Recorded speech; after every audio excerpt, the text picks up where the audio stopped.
दोस्तों UPSC EPFO APFC का full notification जारी हो चुका है। इसमें बहुत सारे दिव्यांग साथी और नॉन दिव्यांग साथी अप्लाई कर सकते हैं। दोस्तों ये पोस्ट जो होती है वो बहुत अच्छी पोस्ट होती है। इसमें सैलरी भी आपको हाई लेवल की मिलती है। एपीएफसी की अगर मैं बात करूं तो असिस्टेंट प्रोविडेंट फंड कमिश्नर की ये पोस्ट है और इसमें काफ़ी सारे दिव्यांग साथी एलिजिबल है। बाकी जो नॉन दिव्यांग साथी है वो तो अप्लाई कर ही सकते हैं आराम से। जो दिव्यांग साथी है वो भी यहाँ पर देख लो कौन कौन एलिजिबल है। तो देखो विजुअली इंपायर्ड में अगर आप टोटली ब्लाइंड है या लो विजन है तो अप्लाई कर सकते हैं। इसके अलावा एचआई कैटेगरी में अगर आप डेफ है या एचएच वाले यानी हार्ड ऑफ हियरिंग है तो आप भी अप्लाई कर सकते हैं। इसके अलावा दोस्तों अगर हम लोकोमोटर डिसेबिलिटी यानी ओएच कैटेगरी की बात करें तो अगर आप बीएल यानी दोनों पैरों से दिव्यांग है तो अप्लाई कर सकते हैं। बीए यानी दोनों हाथों से दिव्यांग है तब भी अप्लाई कर सकते हैं। ओएल यानी एक पैर में दिक्कत है तब भी अप्लाई कर सकते हैं। ओए यानी अगर आपके एक हाथ में दिक्कत है तो भी अप्लाई कर सकते हैं। यहाँ पर बीएच यानी स्टिफ बैक एंड हिप्स वाले अप्लाई नहीं कर सकते हैं। बीएलए मतलब बोथ आर्म बोथ लेग वाले भी अप्लाई नहीं कर सकते हैं। OLA वाले अप्लाई कर सकते हैं। अब कुछ लोग यहाँ पर कंफ्यूज हो गए OLA क्या है, तो देखो OAL कह दो या OLA कह दो, मतलब आपके एक पैर में दिक्कत है या एक हाथ में दिक्कत है तो आप अप्लाई कर सकते हैं। OAL या OLA दोनों एक ही बात है, तो OAL वाले भी अप्लाई कर सकते हैं। इसके अलावा यहाँ पर BLOA वाले अप्लाई नहीं कर सकते, CP वाले भी अप्लाई नहीं कर सकते, बट जो लेप्रोसी क्योर्ड है वो अप्लाई कर सकते हैं। Down syndrome, acid attack, muscular dystrophy, HDSI वाले भी अप्लाई कर सकते हैं। यहाँ पर ASD वाले भी अप्लाई नहीं कर सकते, ID वाले भी अप्लाई नहीं कर सकते, SLD वाले भी अप्लाई नहीं कर सकते हैं। मेंटल इलनेस वाले अगर है तो अप्लाई कर सकते हैं, रिजर्वेशन उनको नहीं मिलेगा बट अप्लाई कर सकते हैं। मल्टीपल डिसेबल्ड भी अप्लाई कर सकते हैं। तो देखो दिव्यांगजनों में बहुत सारे दिव्यांग साथी हैं जो आराम से अप्लाई कर सकते हैं।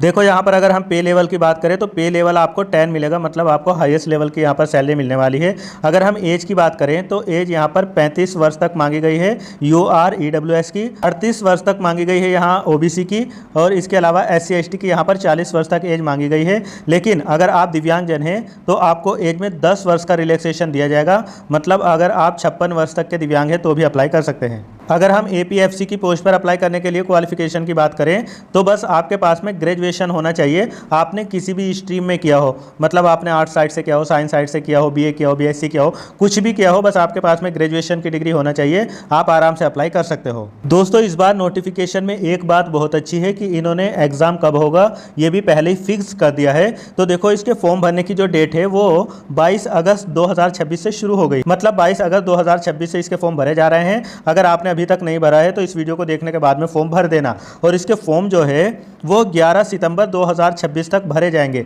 तो आपके पास में बहुत ज़्यादा टाइम नहीं है, 11 सितंबर से पहले पहले आप लोग इसका फॉर्म भर देना। और दोस्तों इसमें सबसे अच्छी बात यह है कि आपका एग्ज़ाम जो है वो भी 20 दिसंबर 2026 को हो जाएगा, मतलब 2027 लगते लगते आपको जॉब मिल जाएगी।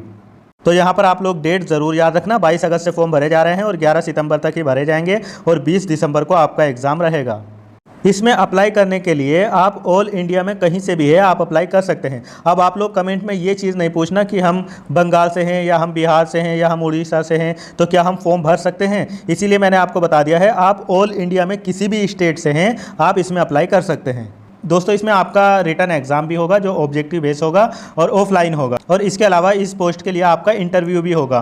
तो इंटरव्यू में मिनिमम जो मार्क्स लाने हैं, मिनिमम भी ज़रूरी है, मैक्सिमम तो जो इंटरव्यू होगा वो 100 मार्क्स का होगा, लेकिन उसमें मिनिमम मार्क्स भी लाना ज़रूरी है। देखो यहाँ पर जो अनरिजर्व है उनको 50 मार्क्स लाना ज़रूरी है, OBC को 45 और SC ST और दिव्यांगजनों को 40 मार्क्स लाना ज़रूरी है। अगर आप इससे कम इंटरव्यू में नंबर लाएंगे तो फिर आपको नहीं लिया जाएगा।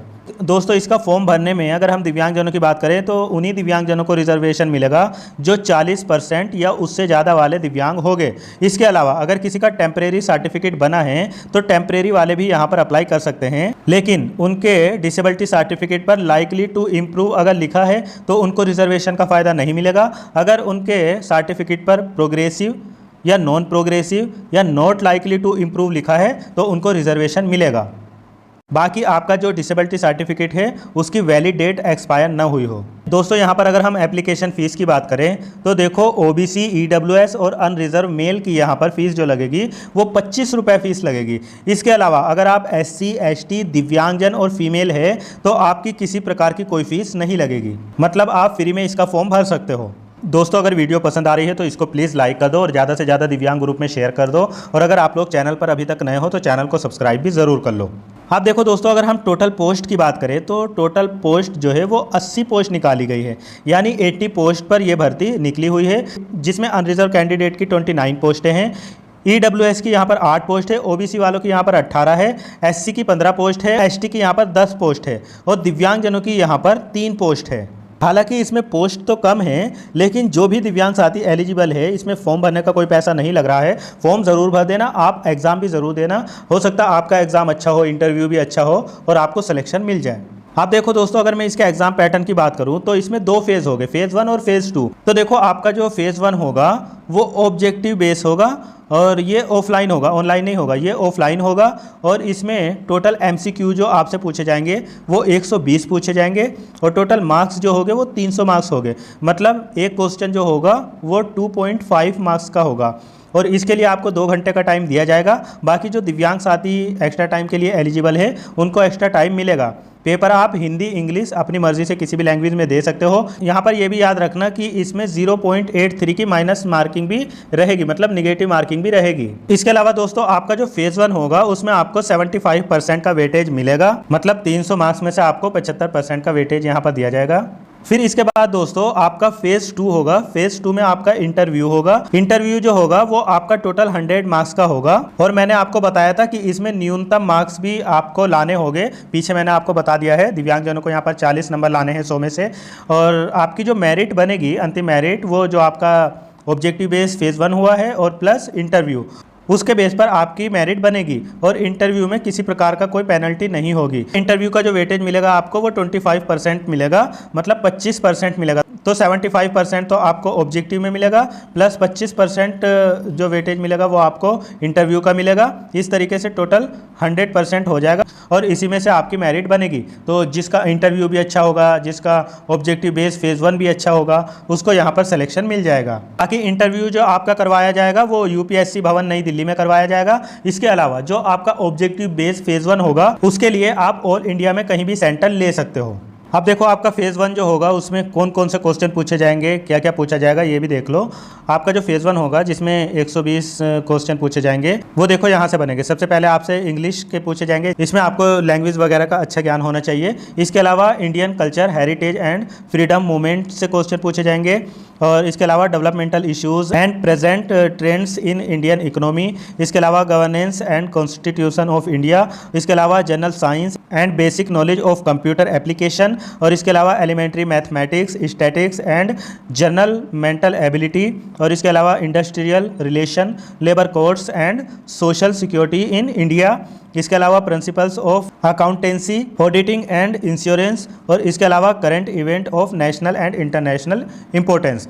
तो देखो यहाँ से सारे क्वेश्चन बनेंगे। इसके अलावा दोस्तों जो ऐसे दिव्यांग साथी है जिनको स्क्राइब या एक्स्ट्रा टाइम की ज़रूरत है, तो देखो अगर आप ब्लाइंडनेस, लोकोमोटर डिसेबिलिटी में बोथ आर्म वाले या अगर CP वाले हैं तो आपको यहाँ पर किसी प्रकार का कोई अपेंडिक्स बनवाने की ज़रूरत नहीं पड़ेगी। इनके अलावा अगर कोई दिव्यांग है और वो 40% या उससे ज़्यादा वाले हैं और उनको स्क्राइब चाहिए तो उनको अपेंडिक्स 3 बनवाना पड़ेगा। यहाँ पर ध्यान से समझ लो, आप लोग ध्यान से नहीं समझते हो तभी आप बार बार परेशान होते हो। तो देखो यहाँ पर ब्लाइंडनेस और लोकोमोटर डिसेबिलिटी में बोथ आर्म और CP वालों को किसी प्रकार का कोई अपेंडिक्स नहीं बनवाना पड़ेगा। उनका डिसेबिलिटी सर्टिफिकेट से ही उनको स्क्राइब और एक्स्ट्रा टाइम मिल जाएगा। इनके अलावा जो भी दिव्यांग है अगर उनको स्क्राइब चाहिए या एक्स्ट्रा टाइम चाहिए तो उनको यहाँ पर अपेंडिक्स 3 बनवाना पड़ेगा अगर वो 40% या उससे ज़्यादा वाले हैं। और अगर 40% से कम वाले हैं तो उनको यहाँ पर अपेंडिक्स 5 बनवाना पड़ेगा। और जो दिव्यांग साथी ऐसे हैं जो अपना स्क्राइब लेंगे और वो 40% से ज़्यादा वाले हैं, अपेंडिक्स 4 पर अपनी डिटेल भर के पूरी देनी पड़ेगी। और इसके अलावा जो 40% से कम वाले हैं उनको अपेंडिक्स 6 पर अपनी पूरी डिटेल भर के देनी पड़ेगी। बाकी मैंने बता दिया, अगर किसी को स्क्राइब नहीं चाहिए, केवल एक्स्ट्रा टाइम ही चाहिए, तो उनको भी यहाँ पर अपेंडिक्स 3 बनवाना पड़ेगा जो 40% या 40% से ज़्यादा वाले हैं। और जो 40% से कम वाले हैं उनको अपेंडिक्स 5 बनवाना पड़ेगा। बाकी जिनके दोनों हाथों में दिक्कत है या CP वाले हैं या ब्लाइंडनेस वाले हैं उनको किसी प्रकार का कोई अपेंडिक्स नहीं बनवाना पड़ेगा। सेंटर मैंने आपको बता दिया, ऑल इंडिया में आप कहीं भी ले सकते हो फेज़ 1 के लिए। बाकी आपका जो इंटरव्यू होगा वो आपका दिल्ली में ही होगा। जो अपेंडिक्स वगैरह दिए हैं वो सब इस नोटिफिकेशन में देखो दिए हुए हैं। मैं इसको अपने टेलीग्राम चैनल पर शेयर कर दूंगा, वहां से आप इनको निकलवा लेना। बाकी दोस्तों इसमें बताने के लिए बहुत कुछ ज़्यादा नहीं है। अगर आप लोगों ने मेरे चैनल को अभी तक सब्सक्राइब नहीं किया है तो कर लो, और इस वीडियो को लाइक कर दो और अपने साथियों तक वीडियो को शेयर भी ज़रूर कर दो। मिलूंगा मैं फिर किसी और वीडियो में। Thank you so much.